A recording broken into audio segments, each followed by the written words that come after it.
Daphne is on a talk show to promote her mystery travel series, Coast to Coast with Daphne Blake, during which she tells the hostess Chris about a past Mystery Incorporated case when she was younger. At a faraway castle, Shaggy and Scooby are being chased by a large moat monster. The gang had all been previously searching for the castle for clues. After Scooby comes crashing down on the monster is unmasked as Mr. Beeman, a real estate agent who had been printing counterfeit money. Daphne exclaims how it was one of her most frightening mysteries. She also discusses her new show in which she plans to find real monsters and how the gang have all gone their separate ways except for Fred, who works as her cameraman. Scooby and Shaggy have taken up work as a contraband security guards at a local airport. Unfortunately, they are exposed to a lot of tantalizing foreign food and are unable to resist eating all the contraband. As a result, they are fired from their job. Fred secretly contacts Velma, who's now a bookshop owner, about going on a big trip for Daphne's birthday. Fred also secretly contacts Shaggy and Scooby. He picks them all up on the way to Daphne's home. Daphne is surprised to find the whole gang went all with Fred. He explains how they can all search for ghosts together just like the old times. While hesitant at first, Daphne agrees, especially since they could find something. The gang decides to go to New Orleans where they meet up with many fake ghosts, such as a floating ghost, which is just like a video projection, a man-bat monster, who's just like an old man stealing a necklace, a ghostly casino riverboat captain who's really an old lady, and lastly, a crawdad monster in a factory, who's really the owner of the factory, Bubba Joe. While Velma and Fred say this just like old times, Daphne is very disappointed to not find a real ghost. As Scooby and Shaggy look for food from local shops, Daphne, Fred, and Velma meet a young chef named Lena.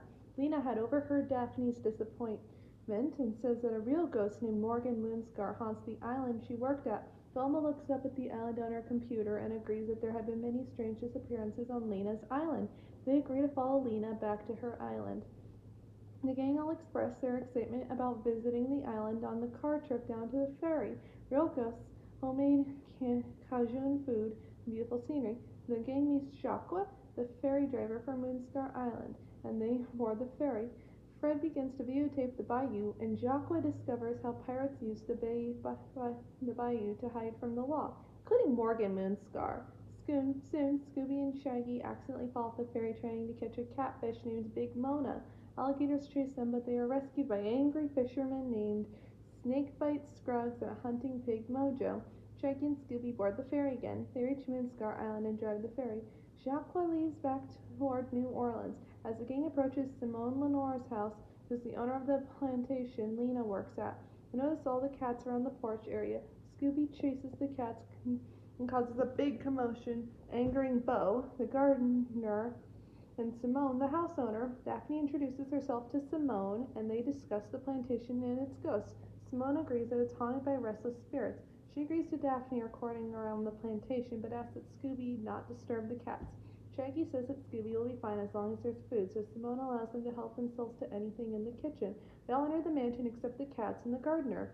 While starting the interview, Scooby and Shaggy give the rest of the gang a scare after screaming loudly. They had simply been surprised by how hot the plantation's peppers were. Simone states that she wasn't joking about the peppers being the hottest in the state. After Simone, Lena and the rest of the gang leave. Scooby and Shaggy scream again, but this time because of the ghost writing on the wall that appeared suddenly. Daphne excitedly tapes the wall and another word appears while taping, carved into the wall suddenly. Viewing the tape later in slow motion, the gang discovers the writing was done by the ghost of Morgan Moonscar. Scooby and Shaggy get hungry and make a huge picnic basket of food. Velma returns to the wall to see what's under the wall paint. She uses a spatula to peel off all the paint behind the ghostly words written by the ghost. She discovers a piece of Morgan Moonscar's ship, which was used in the construction of the mansion. Simone and Lena aren't surprised. Scooby and Shaggy get into mischief with Simone's cats and Mojo the hunting pig. They fall into a hole which she later discovers a grave. As they try to exit the grave, they pull off a piece of the wall and a skeleton hand from a hole in the side of the wall. Above them, a sinister-looking green fog-like energy manifests and envelopes the entire skeleton. It begins to gain skin, clothing, and hair, and morphs into the zombie of Morgan Moonscar himself, and it begins to chase Scooby and Shaggy. They escape from the grave and run for their lives. They run into Beau the gardener, but can't find the zombie afterwards. The gang goes back to investigate the grave, but is found to be empty. It starts to get dark, and Simone offers for the gang to stay at her home for the night. They agree. Lena quickly but kindly shows the gang around to their individual rooms. Shaggy, who's excited about dinner, gets dressed and trims his beard. Scooby plays with an owl just outside the window.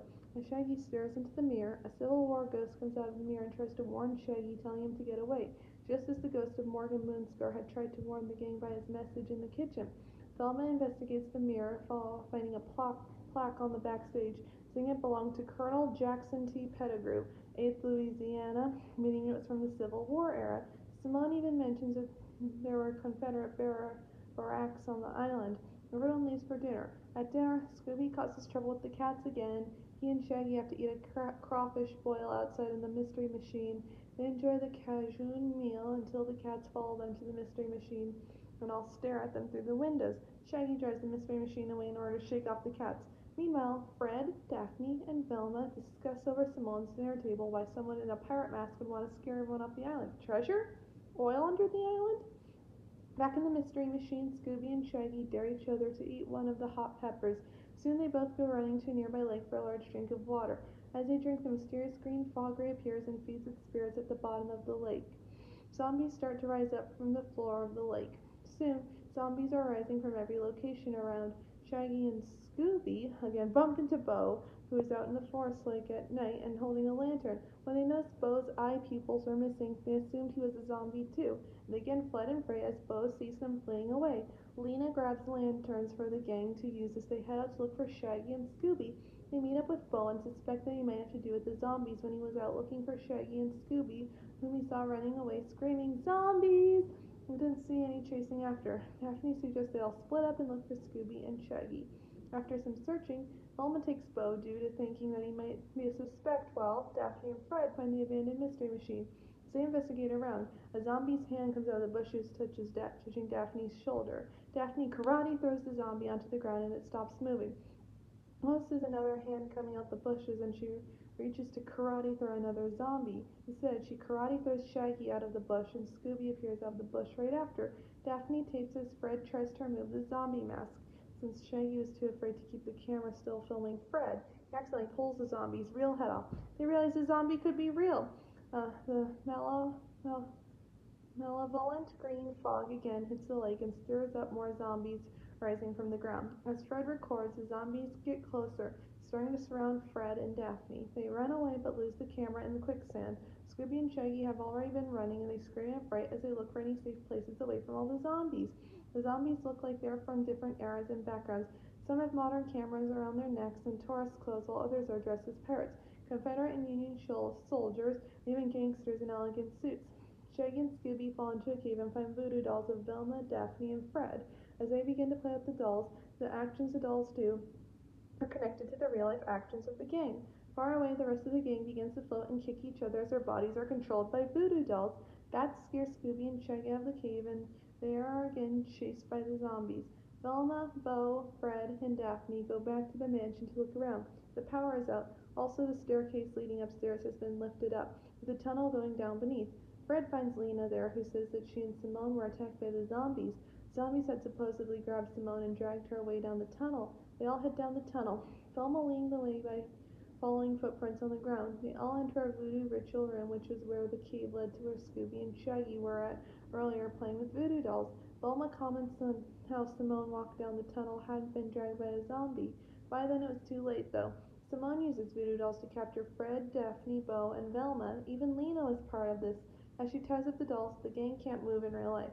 Once the harvest moon reaches the midnight point of the moon dial, the ceremony can begin. She and Lena turn into terrifying werecats, shocking the gang. While Fred is glad that Shaggy and Scooby are okay, but Lena smugly states that she didn't bother making dolls for them as it's a waste, Simone explains to preserve her immortality just to drain the life force of victims she lures to the island. Meanwhile, Scooby and Shaggy run to the dock and meet up with Jacques, whom they thought they could ask for help. Unfortunately, he quickly turns into a werecat as well and begins to chase them. Velma accuses Simone of stealing Morgan Moonscar's treasure. Simone yells in anger at the name of Moonscar and starts to detail the origin of the horrible curse. She explains how she and Lena were originally part of a group of peaceful setters that worshipped a cat god who made the island her home until Morgan Moonscar and his parrot crew came ashore during the harvest and drove all the islanders into the bayou to their death by the alligators and took over the island. Lena and Simone, the only survivors, prayed to their cat god in order to destroy the pirates and receive immortality. The cat god granted their wish and turned them into werecats. They killed all the pirates, exacting revenge for all the settlers. However, their wish came out at a big price. Upon becoming werecats, Simone and Lena were actually cursed into preserving their immortality and the expense of absorbing other people's souls every harvest moon, or else they will die. Lena goes on to explain that over the following years, more boats came to the island, including some plantation workers who had taken over the island for a pepper garden but were killed on the harvest moon. The gang realizes Lena lured them to the island. This is sometimes necessary, and the zombies are the werecats' victims who are trying to warn them so they didn't suffer the same fate. Jacques was also turning to werecat since they needed a ferry driver and he wanted immortality. After Simone discussing her past, Scooby and Shaggy were attacked by Jacques as well. But as Jacques was about to take Scooby and Shaggy's lives, the zombies appear in a pile on top of Jacques, giving Shaggy and Scooby some time to escape, in which they fell back into the cave from earlier, this time further breaking into the voodoo room just in time before the gang was about to be drained of their life force.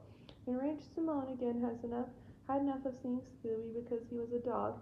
She and Lena transform into stronger werecats and fiercely chase Scooby and Shaggy around the room. Velma reaches her voodoo doll with her feet and begins to untie it. When Lena and Simone catch Scooby and Shaggy, the zombies enter the room as well and start chasing the werecats to stop them from draining their victims. Daphne explains that zombies are the good guys and warns Shaggy of Simone and Lena. The zombies help Shaggy and Scooby as the two attempt to flee away from the cave where Jacques appears, and they try to flee away from him because of being scared out of their wits. Lena and Simone grab them and try to drain Shaggy and Scooby's life force. Daphne and Velma, now free, make voodoo dolls of Simone and Lena and use them to keep away from Shaggy and Scooby. They attack them temporarily, and Bo waves the torch at them to keep them away. Shaggy and Scooby's life force is restored to normal as Bo and Fred check on the two. Suddenly, the three werecats and the zombies start to shake and shrivel up into bones, and then dust. Midnight has passed, and the werecats had taken too long to drain life force. The eerie green light snakes throughout the room. The spirits of the zombies are avenged and can finally rest in peace. As the gang witnesses the spirits ascend up to the sky, Civil War Ghost again manifests briefly, thanking the gang for helping avenge them, much to Scooby's discomfort upon witnessing him manifesting. The gang realizes that none of what just happened was documented on film, and even the police aren't going to believe them. Bo, however, says that may not be true. He explains that he's already a detective and had been investigating the disappearances on the island. Thrilled by this, Daphne invites Bo to appear on her show. After admiring the beautiful sunrise, the gang drives onto the ferry and leave back for home. However, all of Simone's cats show up on the ferry as well, and I'll leave their eyes in an eerie glow, much to Scooby's discomfort.